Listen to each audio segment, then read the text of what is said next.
કે જ્યારે કોઈ ફળ મધુર હોય ને તો એને પક્ષીઓ પહેલા ચાંચ મારે. અને આપણે જ્યારે કોઈ ફળના બગીચામાં જઈએ ને તો જોઈએ, હા, પક્ષીએ ચાંચ મારેલું આ મીઠું જ હોય, અને હોય જ. ભાગવત સુમધુર ગ્રંથ છે, પણ એમાં શુક રૂપી પોપટની ચાંચ પડી ઓર મધુરાતી મધુર થઈ ગયું છે. સુખદેવના મુખેથી નીકળ્યું છે ને, આ ભાગવત મધુર છે.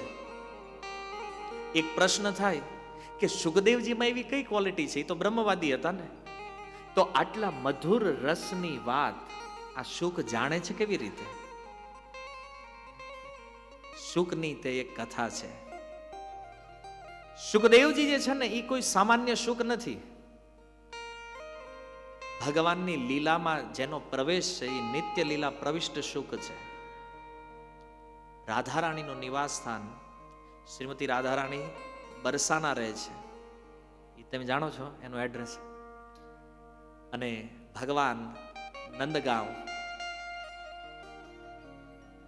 મોબાઈલ તો વાપરતા નથી, બેવા જઈ ગઈ.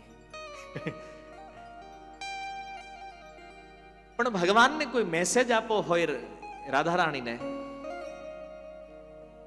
તો ભગવાન એ શુકને કહે છે, અને શુક રાધારાણીના એ મહેલની અટારીઓ ઉપર જઈ બોલે, મેસેજ રાધારાણીને આપે છે.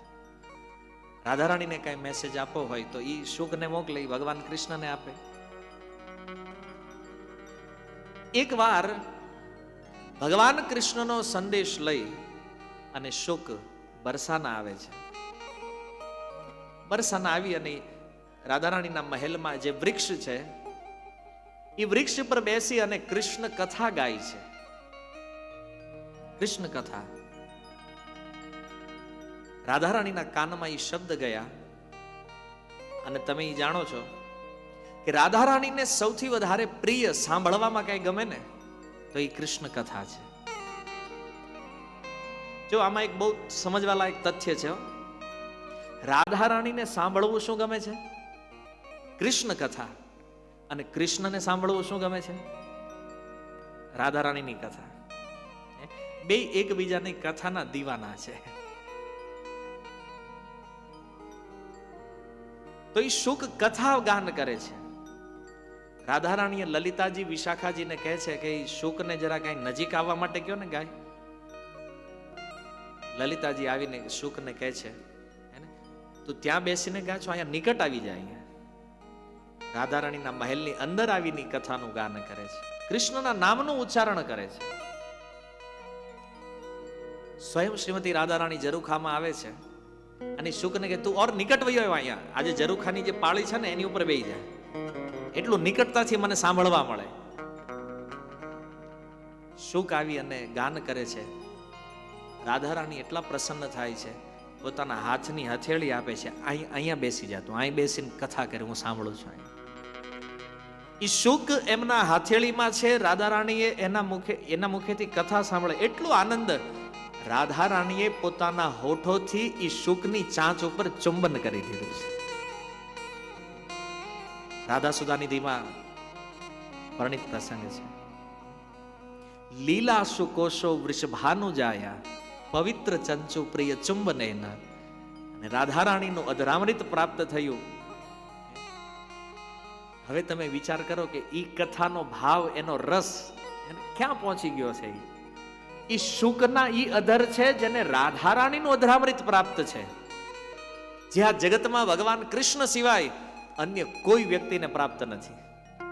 શુકને ઈ પ્રાપ્ત છે, ઈ સુખદેવ ગોસ્વામીને. અને રાધારાણીએ કીધું કે આ કૃષ્ણ કથા જે છે ને આ જગતના જીવો માટે, કારણ કે આટલા દુખી છે, અને રાધારાણી પરમ કૃપામયી છે, એ જીવોના ઉદ્ધાર માટે આ કથાનું ગાન કરો તમે પૃથ્વી.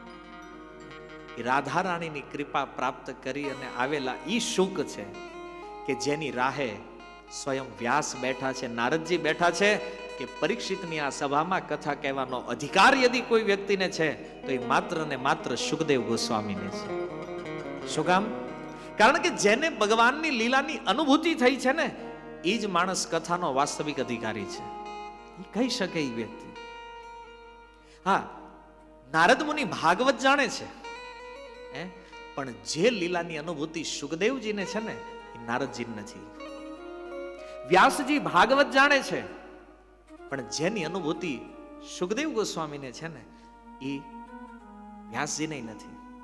એટલે પરીક્ષિતની સભામાં વેદવ્યાસજી આવીને સાંભળવા બેઠા છે. એક અનુભૂતિ પ્રાપ્ત વ્યક્તિ પાસેથી સાંભળવું અને ખાલી સ્મરણમાં હોવું, આ બેમાં બહુ અંતર છે. અને એ સમયમાં કે જે સુખદેવથી વધારે મોટા વક્તા કોઈ નથી. હવે તમે વિચાર કરો, જે ચાંચને, જે હોઠને રાધારાણીનું ચુંબન પ્રાપ્ત થયું છે અને ઈ શુકના મુખેથી જે શબ્દ નીકળે છે, આની મધુરતા તો આપણું મન કલ્પના ન કરી શકે ક્યારે. આ કેટલું મધુર છે ભાગવતી. આમ શ્લોકમાં તો આપણે જોઈ લઈએ છીએ, પીબત ભાગવત રસમાલયમ, રસનો, પણ આમાં આપણને રસ આવવો જોઈએ ને, અમુકને બગા આવે લેવાય, કોઈને ઊંઘ આવે છે. અને આપણે એ કહીએ છીએ કે આ રસમય શાસ્ત્ર છે. રસને પ્રાપ્ત કરવા માટે છે ને એક કુશળ ભ્રમર બનવું પડે છે. ફૂલમાં રસ છે, પણ તમે ગુલાબ આખે આખું ચાવી જાવ ને તોય તમને એમાંથી ગુલાબનો રસ પ્રાપ્ત થાય. કમળમાં રસ છે, પણ કમળને એમ નામ ચાવી જાવ તો તૂરું લાગે, એમાં રસ નો આવે. પણ એ જ કમળ કે ગુલાબ, એની ઉપર જ્યારે ભ્રમર કોઈ આવે, ભમરો આવે, અને ભમરો એની પરાગરજમાંથી રસ ખેંચે અને એ રસમાંથી જ્યારે એ મધુર રસ પ્રવાહિત કરે, તો ભ્રમર જે રીતે ફૂલમાંથી રસનું આસ્વાદન કરે ને, એવી રીતે જ્યારે કોઈ ભગવાનના ભક્તોની સેવા કરે, કોઈ શરણાગત થાય,